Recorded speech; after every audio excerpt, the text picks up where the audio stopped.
الرحمن الرحیم۔ ناظرین و سامعین السلام علیکم۔ پیش خدمت ہے گنجا بھکاری ایپیسوڈ 5۔ سر رحمان کو اس کمرے میں بند ہوئے آج دوسرا دن تھا۔ ابھی انہیں یقین آ گیا تھا کہ وہ کسی خطرناک مجرم کے پھندے میں بری طرح پھنس گئے ہیں، جس نے قانونی طور پر پہلے انہیں مردہ قرار دلوایا اور پھر اپنے قبضے میں کر لیا۔ لیکن انہیں سمجھ نہیں آ رہا تھا کہ مجرم کا اس ڈرامے سے آخر کیا مقصد ہے اور وہ ان سے کیا کام لینا چاہتا ہے۔ وہ شدت سے چاہ رہے تھے کہ کسی طرح عمران یا سر سلطان کو اپنے زندہ ہونے کی خبر پہنچا دیں، لیکن اول تو ان کے پاس اس کا کوئی ذریعہ نہیں تھا، اور اگر کوئی ذریعہ ہوتا بھی تو اس اطلاع پر کیسے یقین کر لیتے جس کو ڈاکٹروں نے مردہ قرار دے دیا اور جنہیں حکومت نے پورے اعزاز کے ساتھ دفن کیا ہو، اور دفن کرتے وقت سر سلطان اور عمران خود موجود ہوں۔ تب وہ کیسے یقین کر لیتے کہ سر رحمان مرے نہیں، زندہ ہے۔ سارا دن اور ساری رات وہ اسی ادھیڑ بن میں رہے کہ انہیں کیا کرنا چاہیے۔ مجرم نے انہیں عجیب صورتحال میں پھنسا دیا تھا جس پر وہ جتنا غور کرتے اتنا ہی الجھ جاتے۔ اس وقت بھی وہ اسی ادھیڑ بن میں مصروف تھے کہ دروازہ کھلا اور منحنی آواز والا قوی ہیکل مارٹن مشین گن تھامے اندر داخل ہوا۔ چلو، تمہیں باس بلا رہے ہیں، اس نے بڑے اکھڑ پن سے سر رحمان کو مخاطب کیا۔ تمیز سے بات کرو۔ سر رحمان کے چنگیزی خون کو جوش آ گیا۔ شٹ اپ، خاموشی سے چلے چلو ورنہ، مارٹن نے مشین گن کے ٹریگر پر انگلی رکھتے ہوئے کہا، اور سر رحمان خون کے گھونٹ پی کر خاموش ہو گئے۔ پھر مارٹن انہیں لیے ہوئے گیلری سے ہوتا ہوا ایک وسیع ہال میں لے آیا۔ یہاں ایک بہت بڑی میز کے گرد دو کرسیاں رکھی ہوئی تھیں، جن میں سے ایک پر قوی ہیکل نقاب پوش بیٹھا تھا۔ بیٹھو سر رحمان، نقاب پوش نے دوسری کرسی کی طرف اشارہ کرتے ہوئے سر رحمان سے کہا۔ سر رحمان خاموشی سے کرسی پر بیٹھ گئے۔ اب نقاب پوش اور سر رحمان کے درمیان ایک بہت بڑی میز حائل تھی، اور مارٹن مشین گن لیے سر رحمان کے پیچھے کھڑا تھا۔ کیا حال ہے سر رحمان؟ کوئی تکلیف تو نہیں ہوئی؟ نقاب پوش نے بڑی نرمی سے پوچھا۔ اپنے مقصد کی بات کرو، سر رحمان نے اکھڑے ہوئے لہجے میں جواب دیا۔ سر رحمان، میں آپ کی دلی طور پر عزت کرتا ہوں، کیونکہ آپ بہرحال ایک معزز آدمی ہیں، اور اب کیونکہ آپ کلی طور پر میرے قبضے میں ہیں، اس لیے آپ اپنا اکڑ پن چھوڑیے اور جو میں کہوں اس پر خاموشی سے عمل کریں، ورنہ ہو سکتا ہے کہ میں آپ کو واقعی موت کے حوالے کر دوں۔ پھر دنیا کی کوئی طاقت آپ کو زندہ نہ کر سکے گی۔ نقاب پوش کی آواز میں دھمکی تھی۔ باقی باتیں چھوڑیں، یہ بتائیں کہ آپ چاہتے کیا ہیں؟ سر رحمان کا لہجہ بھی اب نرمی پذیر تھا۔ میں سب سے پہلے ایک بات پوچھنا چاہتا ہوں، امید ہے کہ آپ اس کا صحیح جواب دیں گے، نقاب پوش نے کہا۔ سر رحمان نے کوئی جواب نہ دیا بلکہ خاموشی سے بیٹھے رہے۔ عمران آپ کا بیٹا ہے؟ نقاب پوش نے سوال کیا۔ ہاں، سر رحمان نے مختصر سا جواب دیا۔ وہ کس عہدے پر کام کرتا ہے؟ نقاب پوش کے لہجے میں اشتیاق تھا۔ کاش وہ کسی عہدے پر کام کرتا، سر رحمان نے ایک ٹھنڈی سانس لیتے ہوئے جواب دیا۔ کیا مطلب؟ نقاب پوش حیرت زدہ لہجے میں بولا۔ مطلب یہ کہ نقاب پوش وہ کسی عہدے پر کام نہیں کرتا، آوارہ گردی کرتا ہے اور پولیس انفارمر ہے۔ سر رحمان کا لہجہ شکست خوردہ تھا۔ آپ غلط کہہ رہے ہیں، میری اطلاع کے مطابق وہ اس ملک کا کوئی بہت بڑا عہدیدار ہے۔ نقاب پوش کے لہجے میں تیزی تھی۔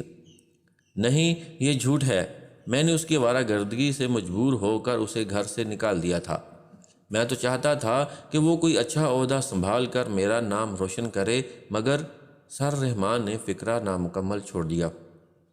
کمال ہے، اب میں کس بات کو سچ سمجھوں؟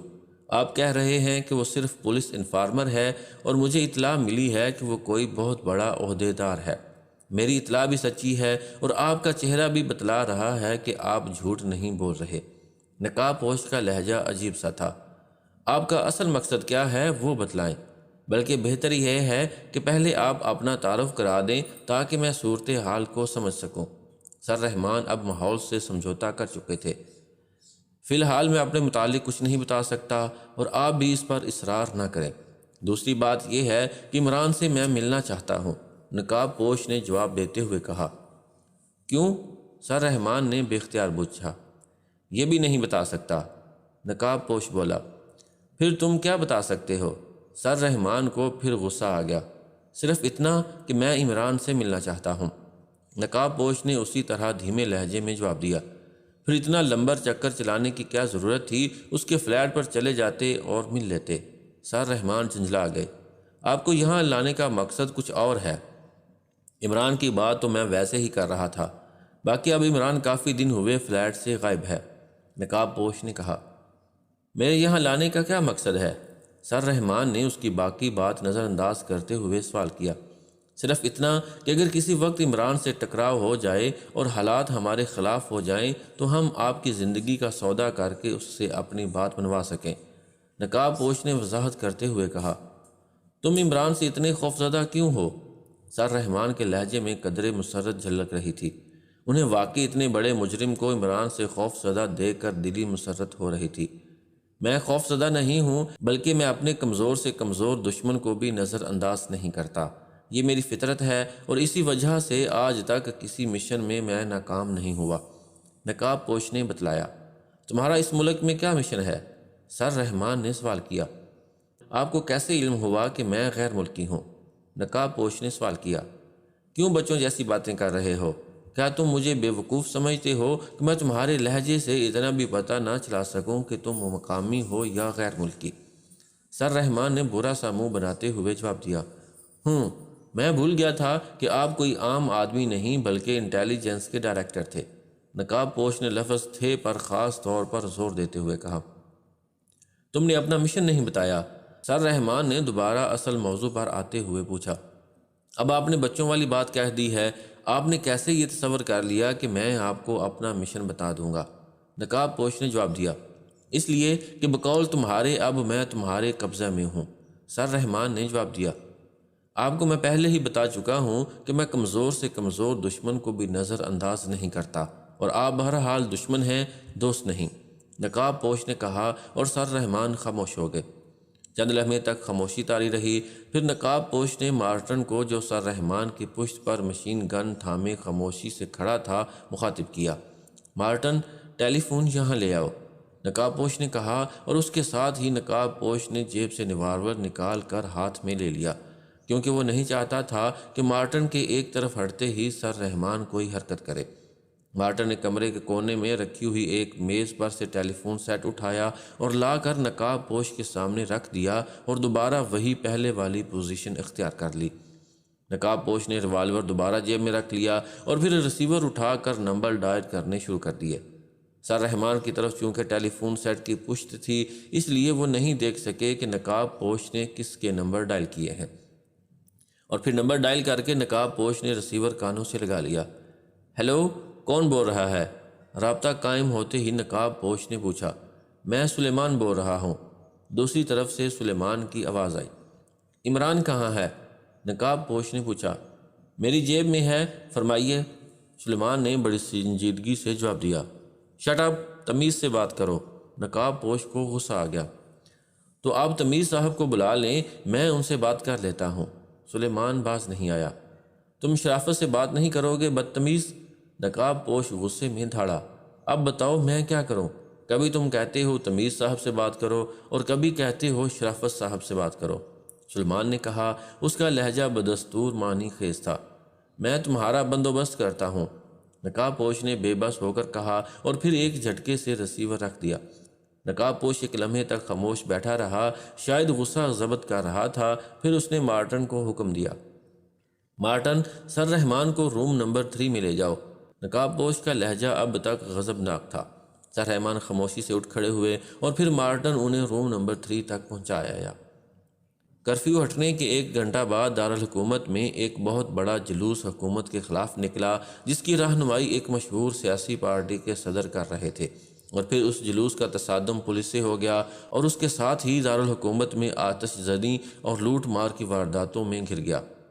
یہ دن دارالحکومت کی تاریخ میں ہمیشہ ایک بھیانک دن کے نام سے پکارا جائے گا۔ بے پناہ قتل عام ہوا، حکومت کو فوری طور پر کرفیو نافذ کرنا پڑا اور تمام دارالحکومت کا انتظام فوج نے سنبھال لیا۔ سینکڑوں گرفتاریاں ہوئیں، لیکن رات گئے تک کہیں نہ کہیں خنجر زنی یا فائرنگ ہوتی رہی۔ فوج کی بے پناہ سختی کے بعد کہیں جا کر دارالحکومت میں امن قائم ہوا۔ اس ایکی جلوسوں اور وارداتوں سے حکومت بوکھلا گئی۔ کچھ سمجھ میں نہیں آ رہا تھا کہ سب کچھ کیسے ہوا اور کیوں ہوا۔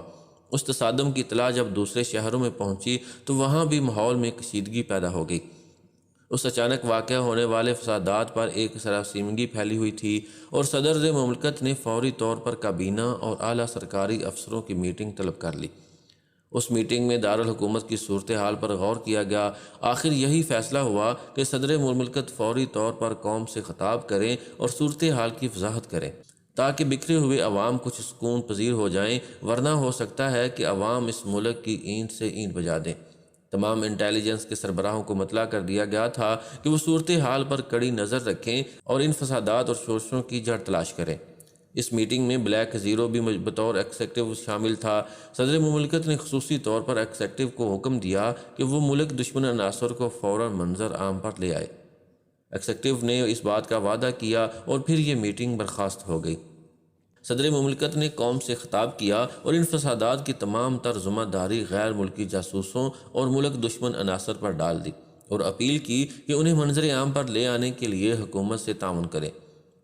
اس مدبرانہ تقریر سے بپھرے ہوئے عوام کافی حد تک سکون پذیر ہو گئے، لیکن حکومت نے دارالحکومت میں بدستور کرفیو لگائے رکھا اور فوجی سپاہی سڑکوں اور گلیوں کا گشت کرتے رہے۔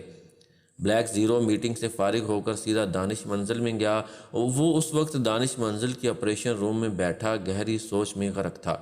عمران یک بیک کہیں غائب ہو گیا تھا، اس کے ساتھ ہی صفدر، کیپٹن شکیل اور جولیا بھی گم تھے۔ بلیک زیرو کو کسی قسم کی کوئی اطلاع نہیں تھی۔ عمران نہ جانے اچانک کہاں غائب ہو گیا تھا۔ ادھر صدر مملکت نے 48 گھنٹوں بعد رپورٹ مانگی تھی، کیونکہ ان فسادات کی وجہ سے ملک کی حالت نازک ہو گئی تھی۔ اس لیے وہ خود بھی اس کیس پر فوری طور پر کام شروع کرنا چاہتا تھا، لیکن عمران کی اچانک گمشدگی نے اسے مفلوج کر کے رکھ دیا تھا۔ ویسے اسے پوری امید تھی کہ عمران ضرور مجرموں کی راہ پر لگ گیا ہے، کیونکہ صفدر، جولیا اور کیپٹن شکیل کی گمشدگی اس بات کی دلیل تھی کہ عمران نے انہیں بطور ایگزیکٹو کسی کام پر لگایا ہوگا، ورنہ وہ اطلاع کیے بغیر کیسے جا سکتے تھے۔ اس وقت بھی بلیک زیرو عمران کی طرف سے کسی اطلاع کے انتظار میں آپریشن روم میں بیٹھا تھا، لیکن تاحال اسے عمران کی طرف سے کوئی اطلاع نہیں ملی تھی۔ چند لمحوں بعد مخصوص نمبروں والے ٹیلی فون کی گھنٹی بج اٹھی۔ بلیک زیرو نے پھرتی سے ریسیور اٹھایا۔ ایگزیکٹو، بلیک زیرو نے بھرائی ہوئی آواز میں کہا۔ میں سر سلطان بول رہا ہوں۔ دوسری طرف سے سر سلطان کی آواز بلیک زیرو نے پہچان لی۔ میں طاہر بول رہا ہوں جناب، بلیک زیرو نے مؤدبانہ لہجے میں کہا۔ طاہر، عمران کہاں ہے؟ سر سلطان کی آواز میں پریشانی جھلک رہی تھی۔ جناب، مجھے کوئی اطلاع نہیں ہے، میں خود پریشان ہوں۔ عمران صاحب کے ساتھ ہی 3 ممبرز بھی غائب ہیں، طاہر نے جواب دیا۔ کمال ہے، اس وقت ملک کو اس کی اصل ضرورت ہے اور وہ غائب ہو گیا ہے۔ سر سلطان کا لہجہ قدرے برہم تھا۔ جناب، جہاں تک میرا خیال ہے وہ مجرموں کی راہ پر لگ چکے ہیں، طاہر نے اپنا اندیہ ظاہر کیا۔ خدا کرے ایسا ہی ہو۔ اچھا دیکھو، جب بھی عمران آئے یا اس کی کوئی اطلاع آئے، اسے کہہ دینا کہ مجھ سے رابطہ قائم کرے، سر سلطان نے کہا۔ بہت بہتر جناب، طاہر نے کہا، اور پھر دوسری طرف سے ریسیور رکھنے کی آواز سن کر اس نے بھی ریسیور رکھ دیا اور عمران کی کال کے انتظار میں ہاتھ پر ہاتھ رکھ کر بیٹھ گیا۔ صفدر کی چیخ کے ساتھ ہی گنجے بھکاری کا زوردار قہقہہ کمرے میں بلند ہوا۔ صفدر تڑپتے تڑپتے ساکن ہو گیا تھا، گولی اس کے پہلو میں لگی تھی۔ صفدر کے ساکن ہوتے ہی گنجے بھکاری نے دیوار پر لگا ہوا ایک بٹن دبایا تو فوراً ہی ایک دیوار شک ہوئی اور ایک نوجوان اس میں سے نکل کر اندر آیا۔ نمبر 11، لاش کو فوراً گٹر میں بہا دو، گنجے بھکاری نے صفدر کی لاش کی طرف اشارہ کرتے ہوئے حکم دیا۔ نوجوان نے پھرتی سے صفدر کے جسم کو اٹھا کر اپنی کمر پر لادا اور کمرے سے باہر نکل گیا اور پھر تیزی سے مختلف کمروں سے گزرتا ہوا ایک کمرے میں جا کر رک گیا۔ اس نے صفدر کو فرش کے درمیان میں لٹا دیا اور پھر ایک طرف ہٹ کر سوئچ بورڈ پر لگا ہوا ایک بٹن دبا دیا۔ دوسرے لمحے فرش کا وہ حصہ جہاں صفدر پڑا ہوا تھا گھوم کر برابر ہو گیا اور بہچے بہنے والے گٹر میں جا پڑا۔ صفدر کا جسم پانی میں گرا تو اسے اچانک ہوش آنے لگا۔ وہ دراصل ختم نہیں ہوا تھا بلکہ بے ہوش ہو گیا تھا۔ یہ اس کی خوش قسمتی تھی کہ گنجے بھکاری نے اس کے مردہ ہونے کی تسلی نہیں کی تھی، بلکہ صرف گولی پر اعتماد کر کے اسے مردہ سمجھ لیا، یا شاید اس وقت اسے جلدی تھی، اس لیے اس نے سوچا کہ صفدر مر چکا ہے۔ پانی میں 3-4 غوطے کھانے سے صفدر کو ہوش آ گیا، اور پھر ہوش میں آتے ہی اسے سب سے پہلے تو اپنی بے پناہ نکاحت کا احساس ہوا۔ دوسرے لمحے اس نے آنکھیں پھاڑ پھاڑ کر ماحول کو سمجھنا چاہا، لیکن گھپ اندھیرے کی وجہ سے اسے کچھ دکھائی نہیں دیتا تھا۔ ادھر گندے پانی سے اٹھنے والی سرانڈ اس کے حواس کو معطل کر رہی تھی، اور پھر اس کے ڈگمگاتے ہوئے ذہن میں ایک جھٹکا سا ہوا، اور وہ سمجھ گیا کہ وہ اس وقت کسی زیر زمین بہنے والے گٹر میں موجود ہے، اور پھر اس کے ساتھ ہی ساتھ اسے تمام سابقہ حالات یاد آ گئے۔ اس نے تیزی سے پہلو پر ہاتھ پھیرا۔ اب چونکہ وہ گٹر میں کھڑا ہوا تھا، اس لیے پانی اس کی ناف سے نیچے بہہ رہا تھا۔ پہلو پر اسے چکناہٹ سی محسوس نہیں ہوئی۔ وہ سمجھ گیا کہ پانی میں ہونے کی وجہ سے خون نکلنا بند ہو گیا ہے، اور یہ قدرت کی بہت بڑی رحمت تھی کہ اسے مردہ سمجھ کر پانی میں ڈال دیا گیا تھا، ورنہ ہو سکتا تھا کہ خون زیادہ نکل جانے کی وجہ سے وہ بے ہوشی کے عالم میں ہی عالم بالا کی طرف سدھار جاتا۔ حالات کا احساس ہوتے ہی اس نے ہاتھ پھیلا کر گٹر کی دیوار کو پکڑنا چاہا، اور پھر تھوڑی سی جد و جہد کے بعد وہ دیوار کے قریب پہنچ جانے میں کامیاب ہو گیا۔ اس نے ایک ہاتھ ناک اور منہ پر رکھا ہوا تھا۔ اسے خطرہ تھا کہ گٹر میں موجود زہریلی گیس کہیں اس کا خاتمہ نہ کر دے۔ دوسرے ہاتھ سے وہ ٹٹول ٹٹول کر آگے بڑھ رہا تھا۔ پھر اس کی خوش قسمتی تھی کہ جلد ہی اوپر جانے والی سیڑھیوں کا ایک ڈنڈا اس کے ہاتھ میں آ گیا، اور وہ آہستہ آہستہ سیڑھیاں چڑھنے لگا۔ آخری سیڑھی پر پہنچ کر اس نے ہاتھ سے اوپر رکھے ہوئے ڈھکن کو اٹھانا چاہا، لیکن ڈھکن کافی وزنی تھا۔ دوسرا صفدر کافی زیادہ نکاہت محسوس کر رہا تھا۔ اس نے اپنے پیر مضبوطی سے سیڑھی پر جمائے، اور پھر دونوں ہاتھوں سے ڈھکن اٹھانے کی کوشش کی۔ ڈھکن ذرا سا ہلا، مگر صفدر اپنا توازن قائم نہ رکھ سکا، اور سر کے بل دوبارہ پانی میں آ گرا۔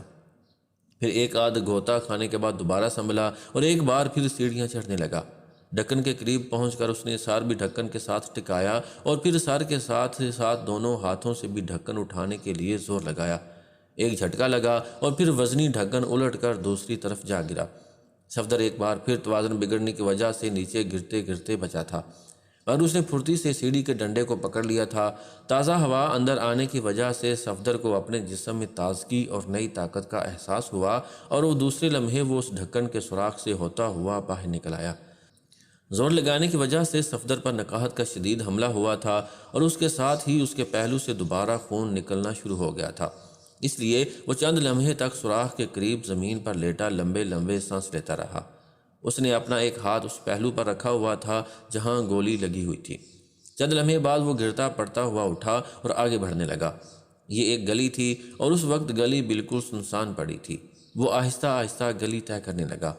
گلی سے نکلتے ہی وہ ایک بڑی سڑک تک پہنچ گیا۔ سڑک بھی اس وقت سنسان تھی۔ تکلیف اور نکاحت کی وجہ سے اس کے دماغ پر اندھیرے اپنا ڈیرا جمانے کی کوشش کر رہے تھے، لیکن وہ اپنی بے پناہ قوت ارادی کی وجہ سے ان اندھیروں کو بار بار جھٹک رہا تھا، کیونکہ اسے اچھی طرح معلوم تھا کہ اگر اب وہ بے ہوش ہو گیا تو پھر وہ کبھی بھی ہوش میں نہ آ سکے گا۔